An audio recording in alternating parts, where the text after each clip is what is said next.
जय हिंद दोस्तों आज की इस वीडियो में आपको बहुत सारी ऐसी कुछ बुकें मिलेगी जो एकदम ऑथेंटिक है और एक बार यदि उस किताब को अपन ने पढ़ लिया तो बस हर एक एग्जाम के लिए अलग अलग किताबें पढ़ने की कोई जरूरत नहीं और सारा सब कुछ उस किताब से कवर होगा। ठीक है, तो चलिए, जो नए स्टूडेंट्स हैं जो कॉम्पिटिटिव एग्जाम की दुनिया में आते हैं उनको बहुत सारों को कन्फ्यूजन होता है कि कौन सी किताब खरीदे, कौन सी किताब अच्छी होगी, तो बहुत सारों से पूछते हैं तो राय अलग अलग देते हैं। ठीक है, लेकिन आपको एक ही बात ध्यान रखना है कि जो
से समझ लेना है कि ये वाली किताब अपने को ले लेना है।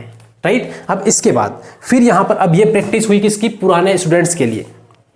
तो पुराने को तो नई किताबें खरीदना नहीं है, ठीक है, केवल प्रैक्टिस करना है, 2 किताबें लेना है। और इसके अलावा यदि आपको कुछ दूसरी लेना है तो घटना चक्र कॉमन आती है अलग अलग, ज्योग्राफी की अलग, जैसे आपको बता दे रहा हूं कि यहां पर मान लो से कि यहां पे लिया विज्ञान हमने पूरा पढ़ लिया, ठीक है, किसी भी एग्जाम के लिए, ठीक, एक बार खत्म कर लिया। तो अब विज्ञान की प्रैक्टिस करना है परफेक्ट तरीके से, ठीक, और ज्यादा से ज्यादा क्वेश्चन हमें लगाना है। तो फिर यहां पर ये वाली घटना चक्र उठाना है, ठीक है, और इससे प्रैक्टिस करना है। यहां पे पूरा सॉल्यूशन पूरी डिटेल में आपको क्वेश्चन के साथ में मिलेगा और प्रैक्टिस भी हो जाएगी और सारे कॉन्सेप्ट भी क्लियर हो जाएंगे। इससे बेस्ट बुक एकदम ये है। ठीक, तो इस तरीके से यहां पर ये आप देख सकते हैं। और अब हम बात करते हैं जो नए स्टूडेंट्स हैं उनके लिए।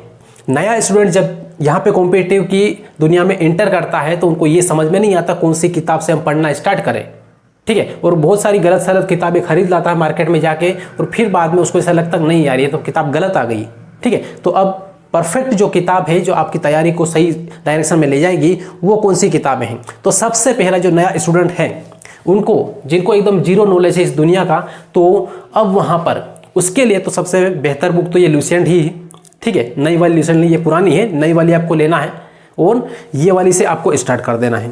ठीक है, जब इसको आप कवर कर लें अच्छी तरीके से, ये कवर होने के बाद में फिर आपको उठाना है अलग अलग पर्टिकुलर किताबें, जैसे साइंस भी इसमें है, भूगोल भी है और बाकी यहाँ पे इकोनॉमी भी है, सारा सब कुछ इसमें कॉमन है, ये कॉमन बुक है। ठीक है, लुसेंट की। लेकिन अब आपने इसको पढ़ लिया तो इसको साइड में रखना है और साइंस की अलग पर्टिकुलर साइंस की किताब उठाना है ये वाली और इसको अच्छी तरीके से घोट देना है।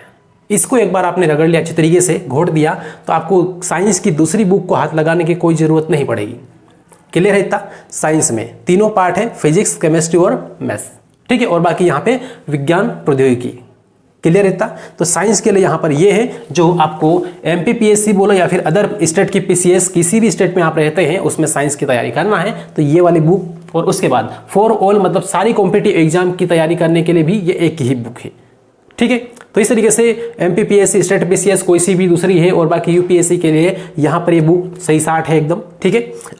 अब इसके बाद फिर देखें तो यहाँ पर इकोनॉमी की हम बात करें, अर्थव्यवस्था की, तो इंडियन इकोनॉमी के लिए यहाँ पर ये वाली किताब आप देख सकते हैं इसको, परीक्षा वाणी, ठीक है। तो परीक्षा वाणी यहाँ पर इससे स्टार्ट करेंगे तो आपको सिस्टमेटिक डाटा पूरा मिलेगा, ठीक है। आपको बहुत ज़्यादा रटने की जरूरत नहीं पड़ेगी, इसमें समझ में जल्दी आएगा, आसान लैंग्वेज में इसमें लिखा हुआ है, ठीक है। बाकी किताबें बहुत सारी दूसरी भी है, लेकिन लैंग्वेज थोड़ी सी टफ होने की वजह से स्टूडेंट समझ नहीं पाता है, तो फिर उस किताब का कोई मतलब नहीं रहता है। इसलिए यहाँ पर इस बुक को देख सकते हैं, किसकी है, इंडियन इकोनॉमी, भारतीय अर्थव्यवस्था, क्लियर इतना। अब इसके बाद फिर यहाँ पर देखें, बारी आती है अब किसकी, तो अब यहाँ पर बारी आती है किसकी, यहाँ पर संविधान की, ठीक है, संविधान। अब संविधान के लिए आपको सिंपल सा है, एक किताब है, मोटी सी किताब है थोड़ी सी, ठीक है। यहाँ पर ये इस किताब को सही तरीके से देखना है, ठीक है, समझना है। और ये किताब का नाम क्या है, तो लक्ष्मीकांत की किताब है ये, ठीक है, लक्ष्मीकांत की। और एक बार लक्ष्मीकांत की किताब यहाँ पे पढ़ ले तो आपके सारे कॉन्सेप्ट क्लियर हो जाएंगे, इसमें अलग से आपको कोई सी भी किताब पढ़ने की जरूरत नहीं पड़ेगी। हालांकि इसकी बहुत सारी किताबें अलग अलग भी आती है, लेकिन लक्ष्मीकांत बेस्ट बुक मानी जाती है, ठीक है, कॉम्पिटिटिव एग्जाम में यहाँ पर ये है।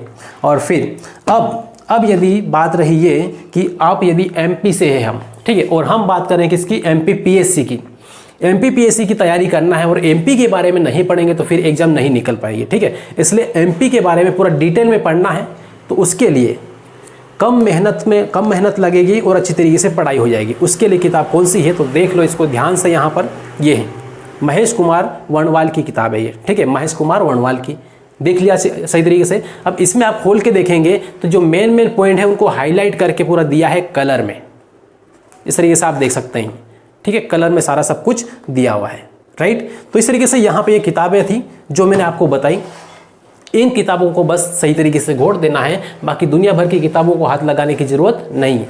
बस इतनी किताबें पढ़ने के बाद सिर्फ और सिर्फ आपको प्रैक्टिस करने की जरूरत पड़ेगी, और प्रैक्टिस करते वक्त आपको बहुत सारे नए क्वेश्चन भी मिल जाएंगे, ठीक है। अब वहाँ से जो नए क्वेश्चन इसमें जो कवर नहीं हुआ वो प्रैक्टिस में कवर हो जाएगा, क्लियर है। तो उम्मीद करता हूँ दोस्तों कि यहाँ पर ये वाली चीज़ें हैं, ऑल कॉम्पिटिटिव एग्जाम के लिए यही है सब कुछ, और बाकी एमपीपीएससी या फिर अदर स्टेट की पीसीएस के लिए यही बुक्स है। और उसके बाद प्रैक्टिस के लिए मैंने 2 किताबें बताई, एक खान सर की है और एक बाकी घटना चक्र की, राइट, वो है। तो इसमें सारा सब कुछ ये पूरा कवर होता है, ठीक है। साइंस की है, संविधान की, अर्थव्यवस्था की और भूगोल की, ये मैंने आपको क्लियरली पूरा बता दिया, राइट। चलिए तो दोस्तों उम्मीद करता हूँ कि ये वीडियो आपको अच्छा लगा होगा और एक डायरेक्शन मिली है अपने को कि हाँ कौन सी किताब से हम सही तरीके से पढ़ाई करें और कम टाइम में सिस्टमेटिक पढ़ लेंगे, क्लियर है। अब किसी भी एग्जाम को निकालने का सिंपल सा तरीका, थ्योरी पढ़ लो और प्रैक्टिस करो, बस थ्योरी और प्रैक्टिस, यही है सब कुछ, सब आसान तरीका, और बाकी कोई ट्रिक इसमें नहीं है, ठीक। चलिए दोस्तों मिलेंगे अगली क्लास में, जय हिंद।